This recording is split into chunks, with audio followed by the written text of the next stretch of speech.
Sean, you've not got long to get ready for your next game. Is that a good thing or a bad thing now? Good in the sense that you're back on it. The mindset changes quickly. A roll call Sunday, and then moving forwards and getting the team prepped again. So we want the team to be ready and raring to go. They know the fixture list. The challenge of it is when you've got so many injuries, that obviously challenges it because, recovery time, fitness, availability, etc., etc. Seems an awful long time since Fulham came here, start the season back in August. What have you learnt about them this season? Well, I think they had a slower start this season because I thought we were excellent against them. They got a result. I thought we played very well against them in the Cup here, and they got a result, which is not ideal, obviously. I think they've grown into the season. I think they've found a bit more balance to how they play and how their manager, I imagine, wants them to play. So I think they've grown into the season, basically. So they're definitely, they've generally got a good home record. Never easy going away in the Premier League anyway, but our away record, is strong. So we want to go down there and whatever team we can put together, we want a team that can win a game. And I believe in all these players, regardless of injuries. From a man management point of view, having lost at home in the Cup tonight, how difficult a job have you got to raise spirits and sort them out mentally? No, it's a different ball game, I think. The Cup's a different mentality anyway. I said it in the last round. You can feel in the crowd as well. It's a different feel to the Cups. And it's no one's fault. It's just the players feel different. It's not the Premier League. It's a different buzz about it. It's a different feel about it. Obviously, the latter stages, it grows in its intensity and its belief.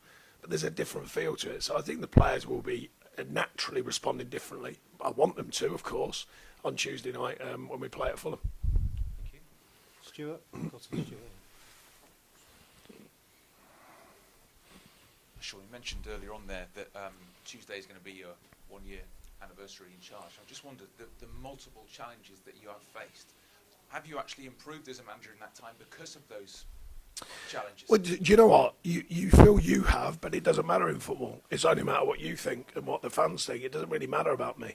The truth of any management in football, that is the way that I think I've worked with what we've had to try and deal with. I've been pleased with that for me as an individual. And internally, I know the work that's been done. But externally, no one actually cares. Fans just want you to win a game. Not bothered about the finances, not bothered about 10 points. No, just win some games, mate. That's it, end of story, and you're the same. So internally, yes, I've been happy with what I've done. And yes, some of the stuff that I've learned about this club, about myself and dealing with things and how I handle things. But externally, I'm well aware after a lifetime in football, no one cares. People just say, win a game, mate, end of story. That's where it ends. And that's my mentality. You have to win to succeed. So today I'm disappointed. It's simple as that. Do you think that the team or the squad, if you like, are in a better place now than what you found when you walked in there? Well, we were debating this a couple of weeks ago about the 10 points. If you had the 10 points on, then factually, yes. So, and I think the feel of the team, yes. And I think the energy and the commitment and the cause and all that, yes. Quality, generally, yes, I think. Flexibility of the side to try and find every win, yes. So a lot of good markers, but when the 10 points is not there, of course, people go, well, no one tells a story really, and rightly so. Why? You can't keep harping on about it. I don't like harping on about it. Facts are facts. We're 1 point outside of the relegation zone. That's the fact. So let's get on with the facts. But of course, at the back of your mind, you've got that nagging out. You go, well, have we moved forward? You go, yeah, I think we have. As a team and as a club, we have in different ways. But the facts still remain the same. That's where the table says we are. I think you touched on the good away record as well. I think it's the 6th best away record in the Premier League. Is it?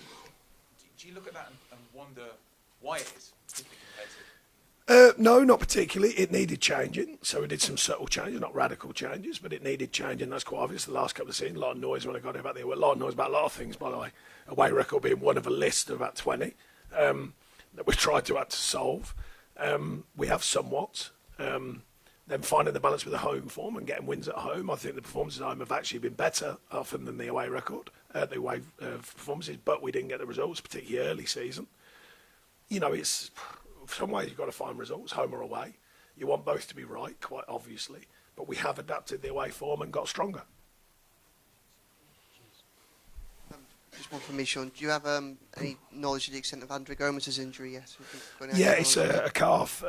It's not going to be fit this week. It's going to be a matter of time. We don't know how long yet, but it's definitely a calf injury, and he's had a couple of them over the last few months and been very difficult. And it's a loss to us because I think you've seen he was showing he wants to adapt to what we're doing and play for us, and he scored a great free kick and looks sharp as he was getting fitter, and then he gets injured again. So it's really frustrating for him and frustrating for us. Dave, Dave Anderson. Sean, just going back to the 1 year anniversary, really, you've outlasted Frank Lampard, you've outlasted Rafa Benitez, and you're closing on Ancelotti. I suppose that talks about how tough it's been here just to get 12 months on the board, really. Yeah, I mean, you must take some heart from that. Well, like I said earlier, generally there's a lot of expectation here, and the expectation for the thrust for it now seems to be really powerful here, and I imagine them all managers have all been lauded when they came in and then get them out, and that's the way it goes, and then the ownership makes a decision. I'm hoping to not be one of them statistics, but that's the way it goes. I'm working very hard to make sure that we stay in here to give a chance to build. But inevitably, fans, if they want you long enough, they'll keep you, and if they don't, they don't. And ownerships have got a choice. Do you stick in and stay strong because you believe they're the right person, or do you change? This club has changed many times over the last, 7 years. They might change me. Who knows? You can't guarantee it, clubs like this, because of their record. Suggestibility is we're making strides, and I think we're doing a decent job of remodelling and remoulding, particularly financially. The team's performing, but like I said earlier, at the end of the day, no one really cares. They care a little bit, but they want you to win. That's what you're judged on, winning. Or winning enough. Sean, from what you've seen in the first half of the season and in training, what are the main areas of improvement for this group of players as it stands now? Continued development. We've been unfortunate with injuries, but the growth of players who are on the edge coming in, that's going to be important, it seems, with the injury record. We've improved the injury record by about 10% from previous seasons. We've been pleased with that, but we're still missing a few key injuries. It's more a continuation of the kind of consistency of what we do. We spoke to the players, funny enough, that we did a 1 year kind of review, and that was part of it, saying, look, we've got to there, but what gets you here doesn't get you there, so therefore we've got to keep adding. It's not about, right, we're okay now. It's about, we've got to keep growing, we've got to keep pushing forwards, and that's it's a daily thing, just getting that mindset, keep pushing and pushing and pushing. You take some knocks like today, that's the way it goes, making sense of it, moving forward, but believing in what we do. And I think there's a high belief level in what the team here internally are doing, and then it's judged by results, as I've just said, but we know internally there's a shift forward, and now it's about keeping that going and maintaining the consistency and the belief in keeping going. When you say go from there to there, do you see that growth within the current group of players, or will that need to be something by working the market? I think there's already been that. Obviously, there's some adjustments in the summer, but some of the players that were here, I think there's a definite growth in them from last season when I got here to where they are now in a year. My point is that's got to continue, because it's highly unlikely this month there's going to be loads of money. We all know that. So therefore, it's an internal growth. We're not looking at external players and all that, because it's unlikely. So therefore, it's internal growth. How are we working with the players? How are they working with each other? What's the ownership level of the group? Are they pushing each other as well as us pushing them? Does the fans get involved? Yes, they do here. Good, bad, or indifferent, they're involved. So all them things have to be in with the group and the mentality. And just specifically on the Fulham game on Tuesday, are you expecting any players back for that game? I doubt it. Close calls on a couple, but we can't keep losing players. So if it's close calls, we might have to go against it, just by the nature of, we can't keep losing players, as I said. So I doubt it. It's probably going to be a very similar group. And close calls, who would that be? Well, like Seamus. Youngie probably would give him another week, but it needs must. At the moment with so few bodies. But Seamus is probably the one a bit closer. So we'll have to make a judgment call on that. Carl? Hi, Sean. Hi. The cliche rolled out on days like today is now concentrate on the league. I'm not suggesting the focus has been divided between competitions, but does a clarity of purpose and target help in any way? I'd like to think I've made it clear that the cup competition has been important. I think we put our sides that can win games. We've shown that in the other trophy, or chance to go through, and penalty changes that. On this one, we put our side today, and like I said, for 15 minutes, although it's an ugly affair, I thought 15 minutes we looked the more likely.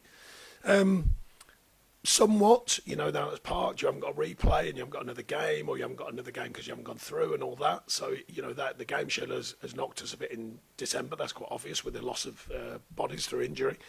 So I suppose it gives you that kind of clarity and focus that your game schedule is what it is, rather than the cup. But the mentality really was still to win, so I'm not parking it in that sense. You know, I'm disappointed, but we've got to park it quickly because we have got a Premier League game on Tuesday. Finally, we'll just go to Will. Sean, sorry, just less than a week left of the transfer window. Are you expecting it to be quiet for until next Thursday? I'd be surprised if it wasn't pleasantly. The quiet, joking apart, the wind's been very quiet so far. You know, there might be a flurry at the end, but I can't remember the number, but it's around 40 million at the minute, which is pretty unheard of. So whether that's all, I don't know what it's to do with. It might be to do with the 10 points. And everyone's going, oh, we might have to put the brakes on it. I don't know. But there seems to be a reason why it's slow. And our part in that is unlikely, I would suggest, that we're going to add to that. We've only got 2 senior midfielders fit the minute, Onana and Ghana. How much are you going to have to wrap them up in cotton wool? And Well, it is what it is. There's no point in me crying it in. That's it. There's no way of changing it. Like I say, it's highly unlikely there's funds available to change it. So we keep working with the players we've got. We keep pushing them as hard as we can without taking them too far. Quite obviously, we're having to maximise their physical abilities and their way of playing. That's the way it goes. Okay, folks. Cheers, everyone.